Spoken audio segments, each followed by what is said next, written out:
তো বাপ, আমার কথা হলো এটাই, আমরা আখিরাতের জন্য, আমাদের জিন্দেগি আখিরাত, আমাদের জীবন কি আখিরাত। সেই আখিরাতের সর্বশ্রেষ্ঠ সিজন, মৌসুম মাহে রমজান।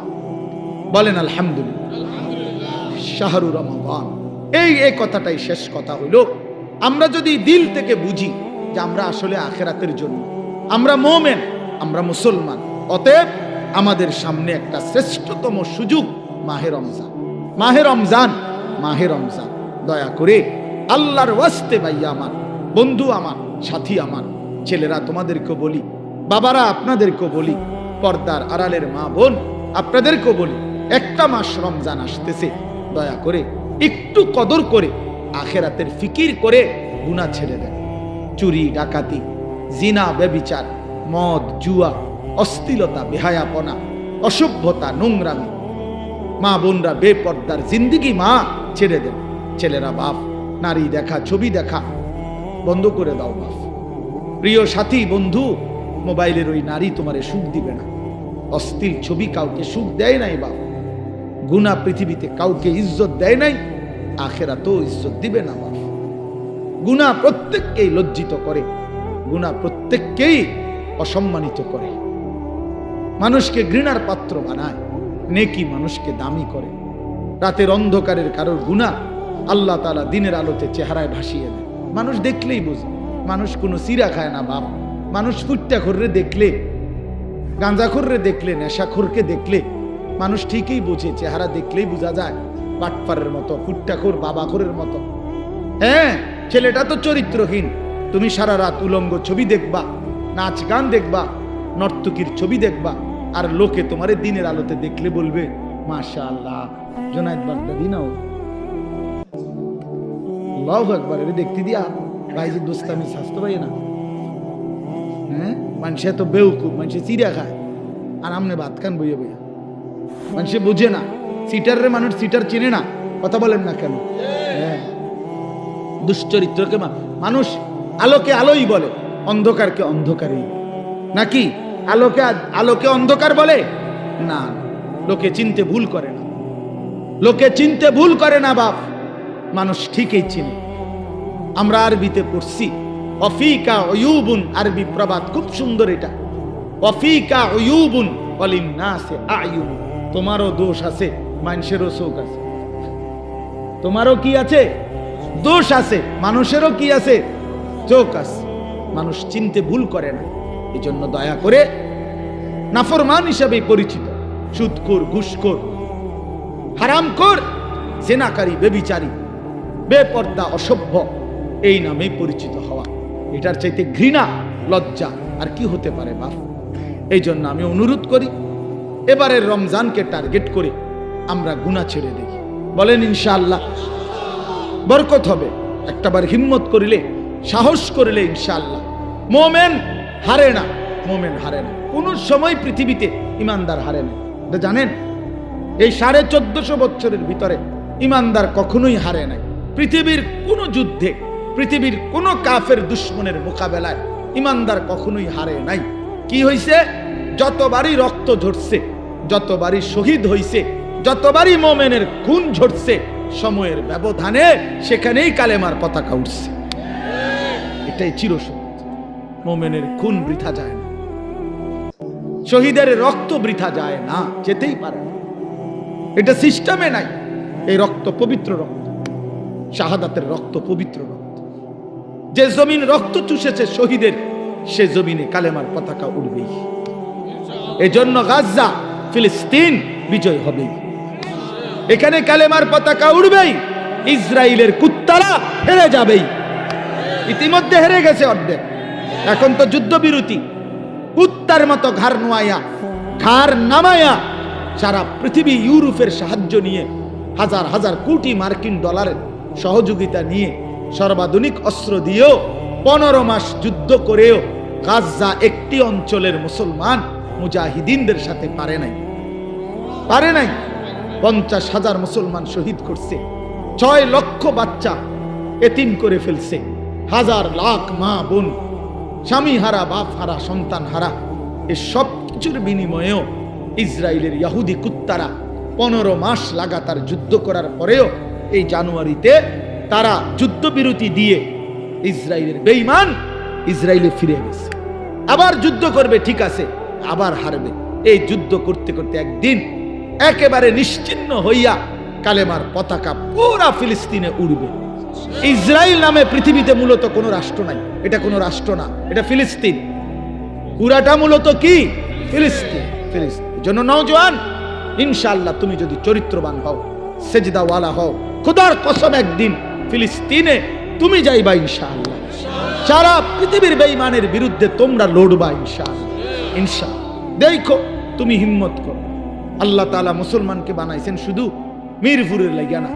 আল্লাহ তাআলা তোমারে শুধু ব্রাহ্মণপাড়ার জন্য বানায় নাই, আল্লাহ তোমারে বুড়িচংয়ের জন্য বানায় না, উখরিজাত লিন-নাস, গোটা বিশ্ব মানবতার জন্য বানাইছেন।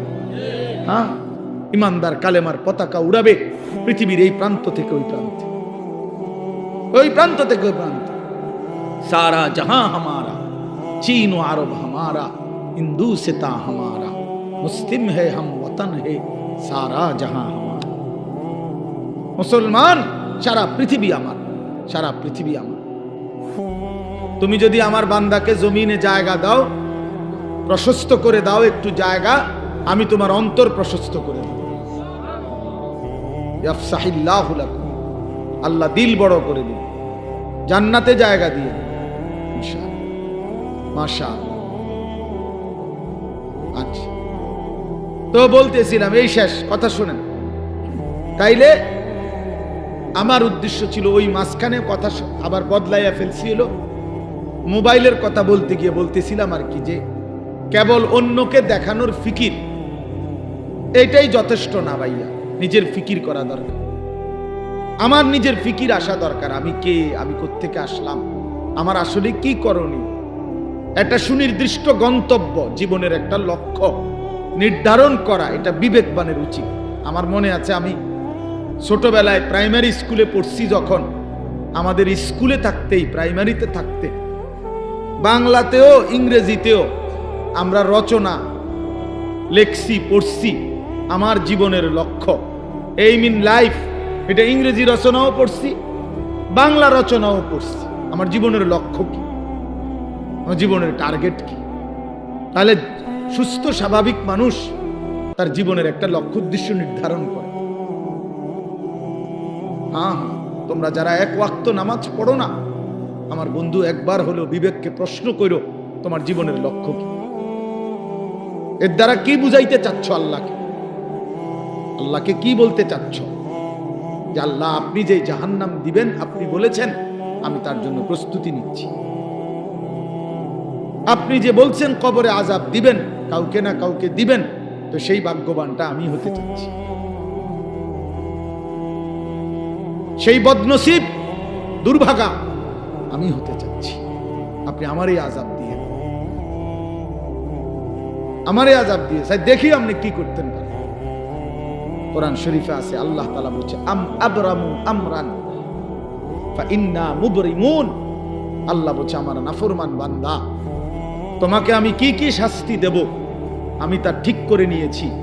আমার কবরে, হাসরে, জাহান্নামে আমি আল্লাহর আযাব থেকে কেমনে বাঁচবা, তুমি তোমার ব্যবস্থা করে নিও। আল্লাহ চ্যালেঞ্জ করছে কোরআন শরীফে, আমার শাস্তি আমি রেডি রাখছি, তুমি কেমনে আমার থেকে বাঁচবা তুমি ঠিক করে নিও। তাই জন্য বললাম, আল্লাহ তাআলা এটা বলছেন, বান্দা, তোমারে আমি কি শাস্তি দেব তা ঠিক রেখেছি, তুমি কেমনে বাঁচবা তুমি ঠিক করো, তুমি ঠিক করো, তুমি আমার আযাব থেকে কেমনে বাঁচবে। ফাকাইফা তাত্তাকুনা ইন কাফারতুম ইয়াওমান ইয়াজআলুল বিলদানা শিবা। কোরআন শরীফে আল্লাহ বলে, বান্দা, এই যে দিন রাত তুমি আমার নাফরমানি করছো, হায় বান্দা, জানো সেই হাসরের দিন তুমি কেমনে বাঁচবা, যে দিনের একদিনের পেরেশানি, কষ্ট, দুঃখ, যন্ত্রণা, আল্লাহ নিজে বলছে, খোদার কসম বাপ, আল্লাহ বলছে, বান্দা, একদিনের পেরেশানি হাসরের মাঠের কুলের বাচ্চাটাকে বুড়া বানায় ফেলে, একদিনে। ইয়াজআলুল বিলদানা শিবা, অর্থ হইল বাচ্চা বুড়া হয়ে যাবে একদিন। একদিনই মানুষ বলে না যে ভাই আমার এক সপ্তাহ টেনশনে চুল পাইকে গেছে, বুঝেন নাই কথা? এমন বিপদ গেছে ভাই আমার উপরে, এমন মুসিবত গেছে বলার মতো না। এই 15 দিনের মুসিবতে আমার চুল পাইকে গেছে, চুল পাইকে গেছে। এই জন্য বললাম আমাদের এটা ফিকির চাই। আমি এই জন্যই বলছি যে নিজের ফিকির করা দরকার। মোবাইলের কথা বলতে গিয়ে এটা বলছি। আচ্ছা যাই হোক, তো এরপরে ওই হাফেজে কোরআনের কথাটা শেষ করতে চাচ্ছিলাম যে আল্লাহ তাআলা কোরআনুল কারীমের মধ্যে বলছেন আমি কোরআনকে হেফাজত করব, সংরক্ষণ করব কিয়ামত পর্যন্তের জন্য। এখন আল্লাহকে যদি আমরা প্রশ্ন করি যে মালিক আপনি যে বলছেন কোরআন সংরক্ষণ করবেন, হেফাজত করবেন, তো সংরক্ষণের পদ্ধতি কি কি হবে এটা দুই একটা আইটেম বলেন। তো আল্লাহ তাআলা বলেন একটা অন্যতম পদ্ধতি হলো আমি যুগে যুগে আমি আল্লাহ আমার বান্দাদের মধ্য থেকে এমন কিছু দিল, এমন কিছু সিনা আমি নির্বাচিত করব যেই সিনাগুলোতে আমি আল্লাহ আমার কোরআন জমা রাখব। এগুলো আমার বাছাই, এগুলো আমার বাছাই। সুম্মা আওরাসনাল কিতাবাল্লাযীনা ইসতাফাইনা মিন ইবাদিনা। কোরআন শরীফে আল্লাহ বলেন আমার কোরআনের জন্য আমি আমার কোটি কোটি বান্দাদের মধ্য থেকে কিছু বান্দাদেরকে আমি আল্লাহ নিজে বাছাই করেছি। ইসতাফাইনা, ইসতাফাইনা অর্থ আমি বাছাই করেছি। এক দেশ, এক জাতি, এক গ্রাম, এক মহল্লা, এক অঞ্চল থেকে আমি আল্লাহ তাআলা প্রতিদিন, প্রতি মুহূর্তে, প্রতি যুগে আমি কিছু আমার বান্দা আলাদা সিলেক্ট করি, পছন্দ করে নেই, বাছাই করে নেই। যেই দিলগুলো আমি আল্লাহ নিজেই বাছাই করেছি, এই দিলে আমি আমার কোরআন রাখব। এজন্য কোরআন শরীফে আছে মুমিনের দিলে, ইমানদারের দিলে কোরআন আল্লাহ জমা করে। হাফেজ সাহেব না, হাফেজ সাহেব হাফেজ বানায় না, আল্লাহ তাআলা বানায়। হাফেজ সাহেবের হাতে অনেক ছেলে ভাগ্যও যায়, হাতে ভাগ্য কা বলেন, ভাগ্য যায় না, তাইলে সব ছেলে তো হাফেজ হয় না। আল্লাহ তাআলা কোরআনুল কারীমে স্পষ্ট বলছেন ইন্না আলাইনা জামআহু ওয়া কুরআনা, নিশ্চয়ই অন্তরের মধ্যে কোরআন বসিয়ে দেওয়া, জামআহু মানে জমা করা, এবং ওয়া কুরআনাহু এবং সেটাকে তেলাওয়াত করা। এই কুরআনাহু মানে হলো পড়া, তেলাওয়াত করা এবং অন্তরে জমা করে দেওয়া, উভয়টাই আমি আল্লাহ নিজের দায়িত্বে নিলাম। আমি নিলাম, নাহলে 8 বছরের বাচ্চা আল্লাহর কোরআন পড়তে পারা এটা চারটিখানি কথা। 10 বছরের বাচ্চা 30 পারা আল্লাহর কোরআন টানা বলতে পারে, এ খামখেয়ালি কথা না। এটা আল্লাহ তাআলার ফয়সালা, আল্লাহ তাআলার তৌফিক, আল্লাহর বাছাই, আল্লাহর মনোনয়ন, আল্লাহর পছন্দ, আল্লাহর দয়া, কারাম, ইহসান, মেহেরবানি, খোদার কসম কায়নাতের সর্বশ্রেষ্ঠ পাওয়া। গোটা পৃথিবী যদি কেউ 1012 পায়, গোটা দুনিয়া, আর আল্লাহর কোরআন যদি কেউ 1 আয়াত পায়, এটাই দামি, এটাই দামি। বাকি এটা বুঝবে সে, দিল আছে যার, আখিরাত চিনে যে। একই জিনিস সবাই কদর বুঝবে এমন কোনো জরুরি না, এমন কোনো জরুরি না, এমন কোনো জরুরি না। এজন্য বললাম প্রতিটা হাফেজে কোরআন আল্লাহর বাছাই। কার বাছাই? বাপ। আর সেই মালিক আল্লাহ নিজেই হাসরের দিন যাকে তিনি বাছাই করে হাফেজ আলেম কোরআন পড়নেওয়ালা বানাইছেন, তারে হাসরের ময়দানে আল্লাহ নিজেই ডাক দিয়ে স্পেশালি বলবেন ইউকালু লিসাহিবিল কোরআন। আল্লাহ নবী সাল্লাল্লাহু আলাইহি সাল্লাম বলেন কিয়ামতের দিন আল্লাহ তাআলার পক্ষ থেকে হাফেজে কোরআন, কোরআন পড়নেওয়ালা, তাকে আল্লাহর পক্ষ থেকে বলা হবে ইকরা ওয়ারতাকি, আমার বান্দা তুমি আমার কালাম পড়ো আর জান্নাতের উপরে উঠতে থাকো।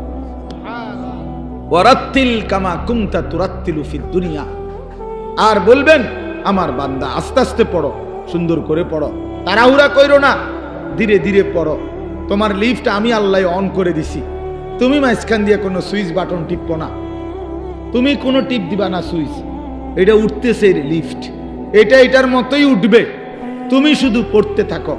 আর তাড়াহুড়াও করো না, আস্তে আস্তে তার তিলের সাথে সুন্দরভাবে যত্ন নিয়ে মহব্বত দিয়ে তাজবিদ মাখরাজ সব বিশুদ্ধ উচ্চারণ ঠিক রেখে তুমি ধীরে ধীরে পড়তে থাকো। তোমার লিফট অন করা আছে, এটা উঠতেছে উঠতেছে উঠতেছে, তো থামবে কখন, থামবে কোথায়? ফাইন্না মানজিলাতাকা ইনদা আখিরি আয়াতিন তাকরাউহা, তোমার তেলাওয়াত যেখানে গিয়ে শেষ হবে তোমার লিফট স্বয়ংক্রিয়ভাবে সেখানেই থেমে যাবে। ওইটাই তোমার মঞ্জিল, ওইটাই তোমার ঘর, ওইটাই তোমার ফ্ল্যাট, ওইটাই তোমার বাসভবন। হ্যাঁ, 30 পারা কোরআন শেষ করবা তো তুমি 6000-এর চাইতে বেশি তালা পার করে ওইখান থেকে হাত নাড়াইবা যে এই যে ভাই সাহেব আমি এখানে আছি, গ্রামবাসী দেখেন আমি এখানে আছি।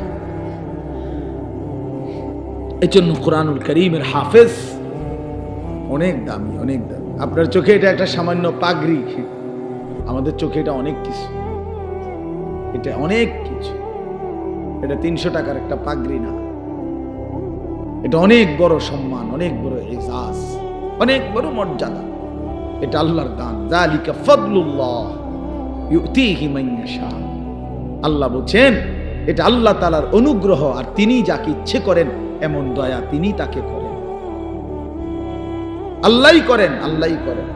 এজন্য স্বপ্ন দেখেন, কলিজা দিয়া ভাইবেন, আল্লাহর কাছে দোয়া করবেন যে আল্লাহ আমার সন্তান যেন হাফিজে কোরআন হয়, আমার সন্তানকে আপনি আপনার সেই পছন্দনীয় বান্দাদের অন্তর্ভুক্ত করেন যাদের জন্য আপনি কোরআন দিবেন, যাদের সিনায় আপনি সিদ্ধান্ত নিছেন আমার ছেলেটাকে সেই দলভুক্ত করে দিয়ে। আমিন। আল্লাহ আমাদেরকে কবুল করে নেন, আমাদের প্রত্যেকের সন্তানকে আল্লাহ তাআলা কোরআন পড়নেওয়ালা বানিয়ে দেন। যেই বাচ্চাগুলো আপনাদেরকে জানাজার নামাজ দেখাইছে, আমাদের সারা বাংলাদেশে আলহামদুলিল্লাহ নুরানি পদ্ধতি এতটা জনপ্রিয়, এখন আমার তো দৃষ্টিতে এখন আর এগুলো কিচ্ছু দেখাইতে হয় না। আলহামদুলিল্লাহ এত বেশি মুসলমান চিনে এখন যে বাচ্চাকে দিন শিখাবে, তো নুরানি পদ্ধতির চাইতে বিকল্প, এর চাইতে সুন্দর চমৎকার কিছু আছে আমার জানা নেই, আর এর চাইতে সুন্দর কিছু জানা, এমন চমৎকার এমন নিখুঁত উপস্থাপনা আর কোনোখানে নেই, কোনোখানে নেই। একটা একটা করে 3টা চাদর, কোনটা বিছাইলাম, কোনটা আগে দিলাম, কোনটা বামেরটা আগে ডানেরটা পরে, 3টা বান দিলাম, প্রথম বান মাথায়, এইভাবে নিখুঁত উপস্থাপনা এবং নিখুঁত চমৎকার সুন্দর বলা। নুরানি পদ্ধতির চাইতে আদর্শ পদ্ধতি, চমৎকার পদ্ধতি ছোট বাচ্চাকে দিন শিখানোর, কালেমা শিখানোর, ইসলাম শিখানোর, এর চাইতে আদর্শ কোনো সিস্টেম অন্য কারো কাছে নাই। আলহামদুলিল্লাহ। আমি মদিনা শরীফ মসজিদে নববীতে রাসূলুল্লাহ সাল্লাল্লাহু আলাইহি ওয়াসাল্লাম রওজায়ে আতহার যেখানে, সেই মদিনা শরীফে মসজিদে নববীতে মদিনার বাচ্চারা, ছোট ছোট বাচ্চারা মদিনা শরীফের এই মসজিদে নববীতেই মক্তব পড়ে।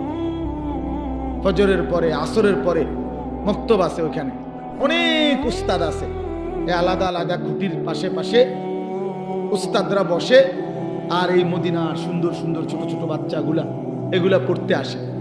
আমি অনেক সময় ওদের লগে বসে বসে দেখি, এই হজ উমরায় গেলে তো আমি নিজে আপনার এরকম বাচ্চা, একবার এক বাচ্চারে বললাম তোমার বইটা দাও, এটা একটু আরবিতে, পাই দিচ্ছে না আমারে। আমি অনেকবার বললাম তোমার এটা দাও আমারে, আমি একটু দেখি। তো তার পাশের ছেলেটা হাসতে হাসতে বলতেছে ওটা ছিঁড়া, ছিঁড়া ছিঁড়া দেখে দেয় না, তুমি আমারটা নাও, ওরটা দিতে গেছে। এরপরে আমি ওই বাচ্চাটা নিলাম, এরপরে প্রথম পৃষ্ঠা দিকে খুলে দেখি এই বাচ্চাদের এই মদিনা আরবে যে বইটা, কায়দাটা বাচ্চাদের মক্তবের, ওটার মধ্যে একবারে স্পষ্ট বড় অক্ষরে লেখা আছে আল কায়দাতুন নুরানিয়া, নুরানি কায়দা। আমি পরে 4 রিয়াল দিয়া এটা কি নজ আমার কাছে আছে, নুরানি কায়দা। মানে এই নুরানি পদ্ধতি হযরত মাওলানা কারি বেলায়েত হোসাইন রহমাতুল্লাহ আলাইহি এই মহামানুষটি ৪৩ বছর একটানা উনি বলছেন আমাকে, হাফিজি হুজুর রহমাতুল্লাহ আলাইহি বলছিলেন, হাফিজি হুজুর বলছিলেন, হাকিমুল উম্মত মুজাদ্দিদুল মিল্লাত হযরত মাওলানা শাহ আশরাফ আলী থানভী রহমাতুল্লাহ আলাইহি আজাল্লে বড় উঁচা একজন খলিফা ছিলেন হাফিজি হুজুর রহমাতুল্লাহ আলাইহি। বাংলাদেশের সমস্ত ইমানদার ওনার নাম জানেন, হাফিজি রহমাতুল্লাহ আলাইহি। এই উনি উনারে বলছিলেন কারি বেলায়েত হোসেন সাহেবকে যে আপনি এমন একটা সুন্দর সহজ কোন কৌশল, মুসলমানের বাচ্চারা দিন শিখবে, সূরা কেরাত দোয়া কালাম শিখবে, আপনি একটা পদ্ধতি বাহির করেন। উনি ৪৩ বছর একটানা ওই নুরানির বই, বাচ্চাদের যে বই পড়ায়, আপনি বইয়ের শুরুতে ভূমিকাতে এটা লেখা আছে, উনি বলছেন আমার ৪৩ বছরের সাধনার ফসল এই নুরানি পদ্ধতি। এই সুরে সুরে বলা, এই টাইনা টাইনা বলা, এই কোনটার পরে কোনটা সিরিয়ালে বলা, 2 রাকাত নামাজে 60টি মাসআলা, এই এমনি এমনি এক সুন্দর তালে তালে কর, অজু ভঙ্গের কারণ এতটি, নামাজ ভঙ্গের কারণ এইটা। আমার মাদ্রাসা তো দেখ বাচ্চা ওই যে হুজুরে যে পড়বার সময় এমনি একটু ডুলছে, ও বাচ্চা ওই ঘড়িটা কইবার সময় ডুলে, আরে তো ডোলো কা, ওই যে ওস্তাদ যে এমনি ডুলছে হেতে এই ডুলাটাও ঠিক রাখছে, এমন নিখুঁত, এমন চমৎকার।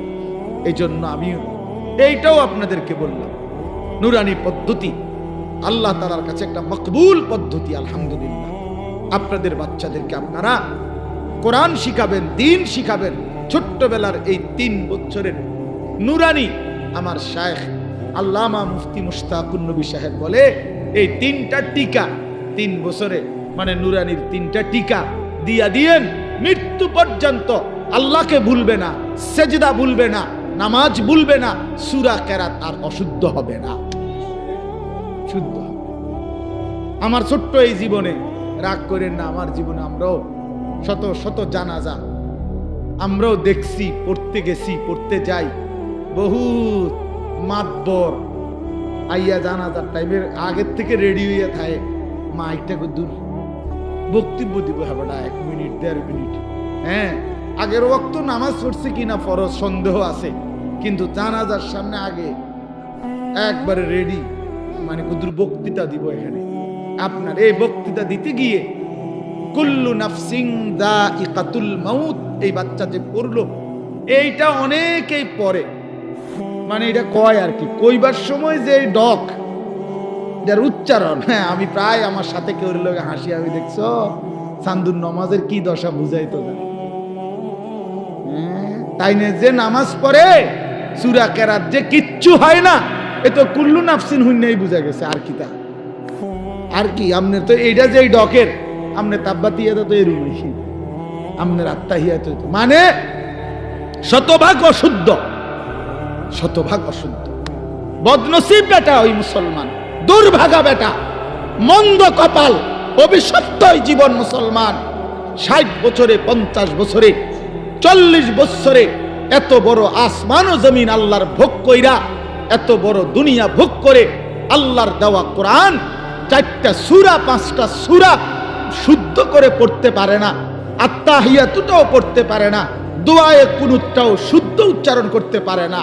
এই জিন্দেগি বদনসিব বেটা, দুর্ভাগা বেটা, দুর্ভাগা বেটা, এটা বেটা এই জিন্দেগি বাতের থালা ছাড়া আর কিচ্ছু না বেটা। এই জীবন কতক্ষণ হতন ছাড়া আর ভাত খান ছাড়া আর পেশাব পায়খানা ছাড়া আর কিচ্ছু না বেটা। এটা কিসের মুসলমান তুমি বেটা, কিসের মুসলমান তুমি?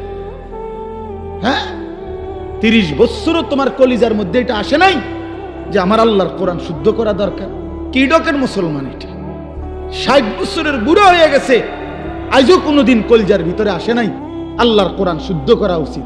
বইয়া বইয়া সাধুয়ানে শুধু গপ মারে আর হুজুরদের বদনাম করে, অমুক হুজুরের আকীদা বালা না, অমুক হুজুরের আকীদারে কামড়াইছে। আমনের আকীদা একবারে সাধুয়ানে বাইয়া বাইয়া পড়তে আছে, একদম আমনের আকীদা। বইয়া বইয়া বিড়ি খায় আর এনে গপ মারে, আর বেডির নাচ দেখে, টেলিভিশন দেখে, আর হুজুর ঠিক করে অমুক হুজুরের আকীদা বালা না, তাইনের আকীদা বালা। বিড়ি খান না, এটা কোন আকীদা? এটা বিড়ি খানা, এটা কি আকিদা? সুন্নি আকিদা না ওয়াহাবি আকিদা? কিটা এটা বিড়ি খানা? এটা কোনটা পড়ছে? কি সুন্নি জমাতে পড়ছে না ওয়াহাবি জমাতে পড়ছে? কোনটা? কথা বলেন না কেন? এটা কোনটা?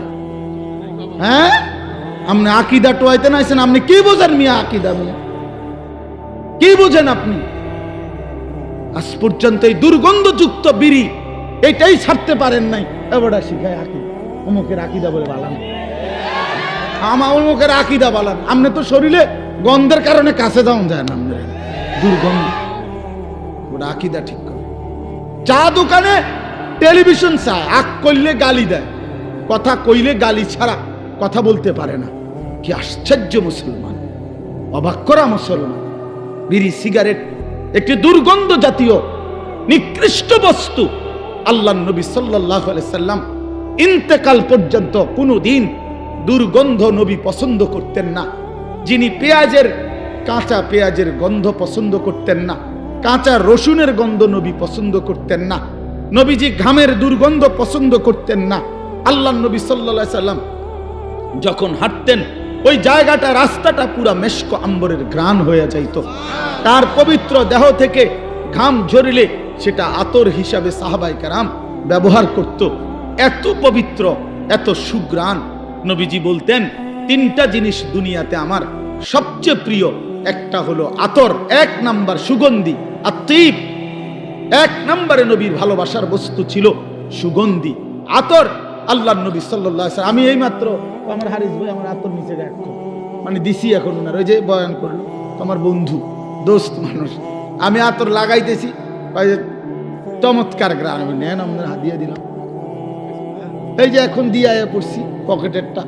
তো বলতেছিলাম যে আল্লাহর নবী সাল্লাল্লাহু আলাইহি সাল্লামের সবচেয়ে প্রিয় বস্তু ছিল আতর, যিনি কখনোই দুর্গন্ধ পছন্দ করতে পারতেন না। এই মুসলমান, এই দুর্গন্ধওয়ালা, এই বিড়ির গন্ধওয়ালা মুখ নিয়া সেই নবী যিনি চিরদিন সুগন্ধিময় ছিলেন, তার সামনে কেমনে দাঁড়াইবেন সুপারিশের জন্য? লজ্জা করবে না? হ্যাঁ, শরম করবে না? ফেরেশতা যদি ধাক্কা মারে, সর বেটা আনতে, বেটা বিড়ির গন্ধে কাঁচাই না, সর, তোর আবার কি সুপারিশ বেটা? তখন কি বলবেন? তখন কি বলবেন বলেন? ইনসাফ করে বলেন। এজন্য ছেড়ে দেন দুর্গন্ধময় এই বস্তু। যাদের এই বিড়ি সিগারেটের বদ অভ্যাস আছে, এটা নিকৃষ্ট অভ্যাস, নিকৃষ্ট অভ্যাস, এটা বদ অভ্যাস, ফালতু অভ্যাস, ফালতু অভ্যাস। এটা রুচির বিষয়, আত্মসম্মানের বিষয়।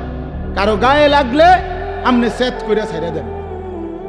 ও যদি বলেন হুজুর, একটা হুজুর মানুষ এত বড় কথা কয়, আপনি চললে সেত উঠছিনি, আমি তো একটু সেত উঠো, উঠটা কয় যা, এত বড় কথা শুনলাম, খাইলাম না আমি বিল। হ্যাঁ, তা আমি তো চাই আপনি শরীরে এরকম একটা সেত উঠুক, শরীরের মধ্যে একটা জিদ করে হালাই দেন। আপনি জিদ করেন একটা সেত উঠুক না, অসুবিধা কি? একটা জিদ করেন, ছেড়ে দেন। কোরআনুল কারীমের মধ্যে আছে, ও আপনার করে দেখাই তো, এটার কথা।